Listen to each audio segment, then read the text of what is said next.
plutôt par un témoignage, parce qu'après, on aura une présentation un peu plus technique. Donc, moi, je suis élue à Narbonne, à la ville et à l'agglomération. Et je siège aussi au SMDA, qui est le syndicat mixte du delta de l'Aude. Alors, c'est un syndicat qui, historiquement, s'est construit autour des inondations. Dans l'Aude, on a eu plein de problèmes, comme dans l'Hérault, comme dans pas mal de départements de Méditerranée. On a beaucoup de soucis avec les inondations et on a appris à travailler à l'échelle des collectivités pour essayer de construire des digues, des ouvrages qui essayent de protéger les populations contre les inondations. Et il se trouve qu'il y a quelques années, si tu peux mettre...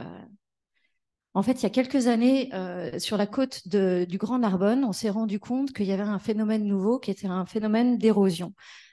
C'est l'EID qui a mis en évidence ça. Alors, de part et d'autre, vous avez deux cartes. La première carte montre le niveau de l'érosion de la côte littorale de 1977 à 2009. Alors, traditionnellement, sur notre côte, en fait, on a très peu d'érosion. Comme vous pouvez le voir, contrairement à ce qui se passait dans les PO ou dans l'Hérault, nous, on était plutôt protégés avec plutôt des zones où le sable se déposait, ce qui donne sur le Grand Narbonne un littoral avec des plages extrêmement larges. Et c'est comme ça, en fait, qu'on a urbanisé. C'est sur c'est sur ce schéma-là, en fait, qu'on a grossi.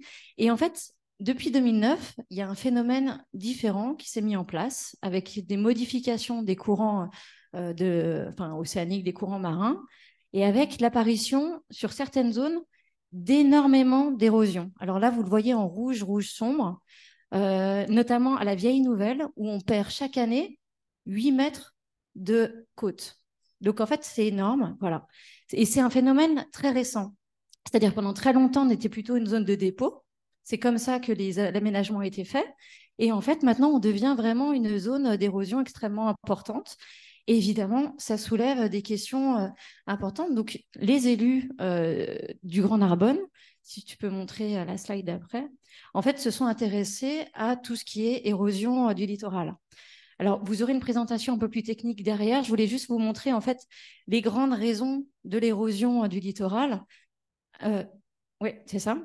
Donc, qu'est-ce qu'on a? On a l'élévation du niveau de la mer, 3 mm par an. Évidemment, ce n'est pas avec ça que réellement on a de l'érosion. En fait, c'est parce qu'il y a plein d'autres phénomènes qui sont connexes et qui vont se mettre en place en parallèle, notamment les tempêtes. Les tempêtes qui, on le sait avec le changement climatique, vont devenir de plus en plus fortes et érodent de façon très importante la côte. Ensuite, il y a les problématiques de transport sédimentaire. Ça, c'est des choses sur lesquelles on n'a pas réellement prise. On sait que le littoral méditerranéen bouge. Il y a des moments où il y a des dépôts et des moments où il y a des érosions. Ça, c'est un phénomène plutôt naturel. Ah oui, mais oui, exactement, on le verra après et Albert en parlera encore plus que moi. Donc ensuite, on l'a esquissé pour la biodiversité, il y a les histoires de ramassage. Effectivement, les petits bois qui arrivent sur les plages, en fait, retiennent le sable. Le fait d'avoir un nettoyage mécanique des sables, bah, ça fragilise énormément les plages et ça facilite l'érosion. Donc ça, c'est quelque chose d'important. Évidemment, il y a l'urbanisation.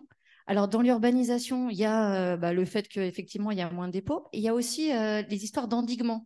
On parlait tout à l'heure des inondations. En fait, quand on endigue les rivières, qu'on crée des canaux, on limite, on va dire, l'afflux de sédiments, de branchages et tout ça dans les canaux. Et en fait, il y a moins de sédiments qui arrivent jusqu'à la mer. Donc ça, c'est des choses qui sont importantes. Et voilà, aménagement des cours d'eau. Donc ça, c'est des choses qui, on le sait, jouent sur l'érosion du littoral. Pour autant, est-ce que ça suffit pour des élus comme nous, comme justement les élus qui vont siéger au syndicat mixte de l'Aude ou dans les collectivités, pour se dire, bon, qu'est-ce qu'on fait par rapport à ça? Comment on agit?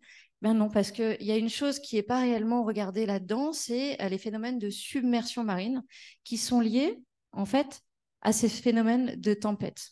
Donc, en fait, il y a 3-4 ans, dans le Grand Narbonne, il y a eu l'idée au niveau du syndicat mixte de l'Aude de se dire on va lancer une étude de recherche-action, comme tu l'as dit tout à l'heure, pour essayer de mieux comprendre voilà, le phénomène de l'érosion, qu'est-ce qui provoque l'érosion, à quoi on peut s'attendre dans le futur et contre quoi réellement on va devoir lutter, entre guillemets, s'il faut lutter.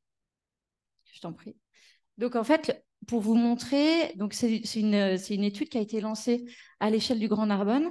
Alors, il faut savoir que historiquement, donc de l'E4, je ne vois pas en haut, je crois que c'est Vendre, Bon, en tout cas, il faut savoir qu'ici, on est sur un lido. En fait, il y a toute une partie des zones qui sont vraiment des lidos extrêmement fragiles. Donc, les lidos, c'est vraiment des petites dunes de sable hein, qui vont séparer la lagune de la mer. Et sur cette zone-là, historiquement, on avait beaucoup d'érosion.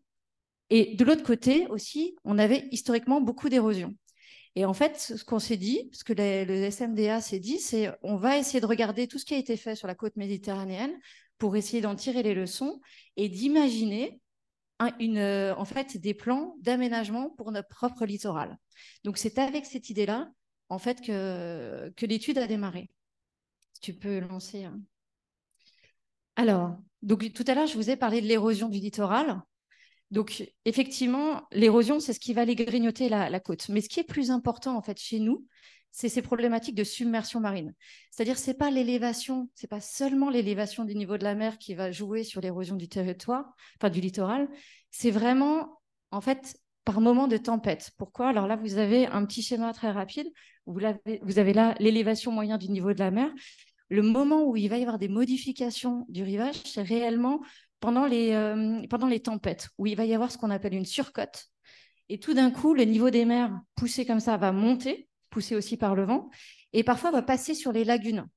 Une fois que c'est passé sur les lagunes, en fait, c'est extrêmement compliqué parce que souvent, les lagunes, elles sont reliées à la mer par ce qu'on appelle un gros, donc un petit passage. Donc, ça peut passer par-dessus à l'aller, mais après, ça va mettre énormément de temps, en fait, à sortir. Et c'est des phénomènes qui étaient très peu étudiés sur la côte méditerranéenne, en tout cas sur notre territoire. Et pendant 2 ans, il y a eu vraiment une étude précise pour essayer de se poser la question de ça sera quoi l'impact d'une tempête centennale, par exemple Xynthia sur la côte de l'Atlantique, je pense que vous avez tous en mémoire, ben, une tempête comme ça sur notre côte à nous, qu'est-ce que ça pourrait donner aujourd'hui? Et donc, il y a eu des simulations de fait. Ouais, hop, continuer, c'était juste... Donc là, vous avez un petit bout du Grand Narbonne, enfin de cette partie qui est étudiée dans cette étude. Là, vous avez Narbonne ici, vous avez une partie de l'étang qui est une lagune, effectivement, qui est connectée directement à la mer par le gros de la Vieille Nouvelle. Et lorsqu'il y a des tempêtes, si aujourd'hui il y avait une tempête centennale, on arriverait à ça. Ouais, voilà. Avec vraiment une montée des eaux extrêmement importante, en fait, et puis un passage de l'eau qui va vraiment se mettre à recouvrir énormément de terre.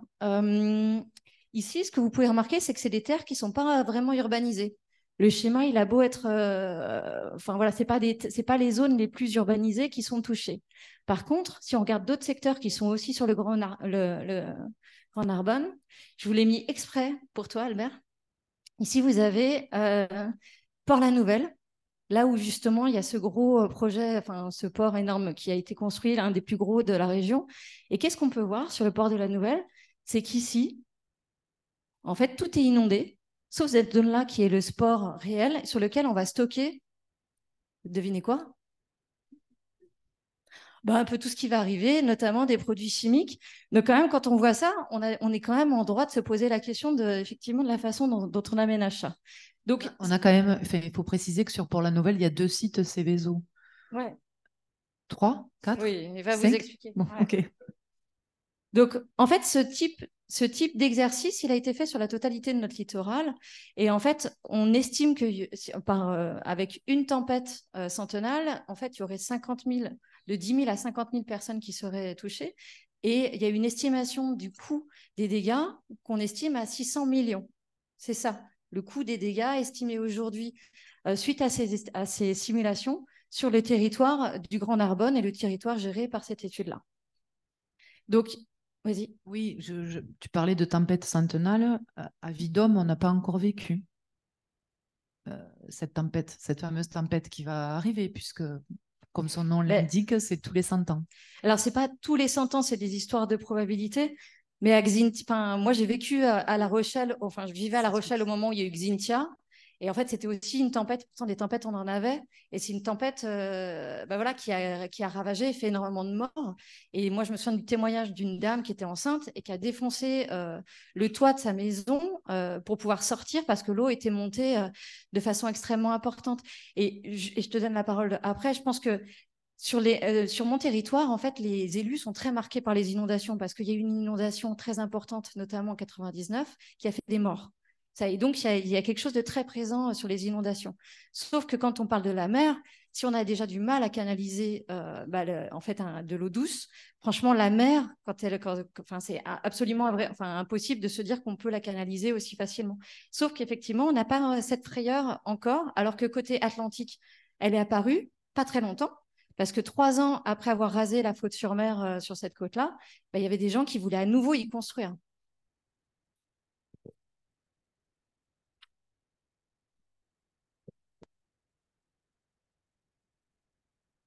Vas-y. Sur les différents événements climatiques ou autres, ou en tout cas montée de mer, coup de température, etc. Et en 1883, a priori, hein, d'après lui, une vague était arrivée jusqu'à Poussan. Donc, on est sur le territoire. Donc, ça fait un peu plus de 100 ans, mais bon, voilà, l'aléa, il est bien là. L'aléa, il est évidemment là. Le truc, c'est comme tu le disais, on s'en souvient pas de mémoire d'homme et les gens n'y croient pas. Ouais. Et d'autant plus que c'est un littoral qui est depuis seulement très récemment habité et qu'il y a plein d'endroits où, objectivement, avec ce plan Racine, en fait, il n'y avait pas réellement de sens d'écrire. Ouais, c'était une zone insalubre, hein, bourrée de moustiques et de zones. Il y a un coin qui s'appelle Mal-Dormir à Marseillan, ça porte bien son nom. Hein. Et voilà. Et c'était des lits d'eau, c'est-à-dire que, par exemple... Il y avait des marais salants, mais c'est tout. Voilà, c'est ça. Et puis les lits d'eau, c'est quand même des espèces de langues de sable sur lequel, qui bougent d'année en année et sur lequel on a construit. Oui, moi j'ai un vieil atlas où il y a le lido de Marseillan à 7 n'est pas complet, il est bien ouvert, il n'est pas en continu. Et si on va sur le site FloubMap qui montre le niveau marin, vous avez très vite une submersion, le lido n'existe plus, hein, celui de 7 et tous les autres d'ailleurs. Donc la mer ne va pas monter de 3 mm ou je ne sais pas quoi par an, ça va monter par à-coup. Et à chaque effectivement coup de mer ou autre phénomène qui entraînera des vagues, ça va éroder progressivement. Compter les autres phénomènes annexes.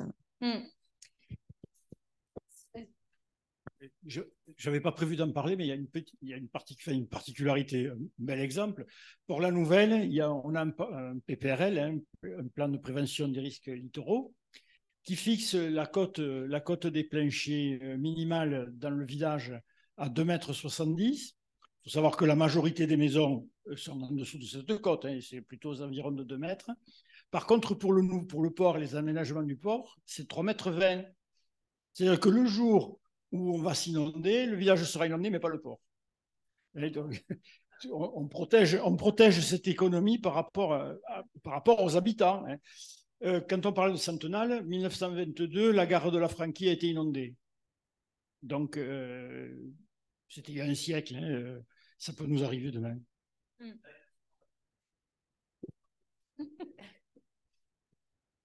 Donc voilà, donc ça c'était la première étape de cette étude de recherche-action, de se dire c'est quoi les dégâts, c'est quoi les problématiques, de façon à pouvoir chiffrer finalement le budget. Parce que souvent quand on gère des inondations ou des problématiques de submersion, la question c'est les travaux, il ne faut pas qu'ils dépassent, entre guillemets, les dégâts qui sont susceptibles d'arriver. Voilà, donc en fait, ils font une sorte d'estimation entre les dégâts économiques et les aménagements pour voir si ça vaut le coup ou pas d'aménager. Donc c'est pour ça que de façon traditionnelle, sur des problématiques d'inondation, on commence par ça.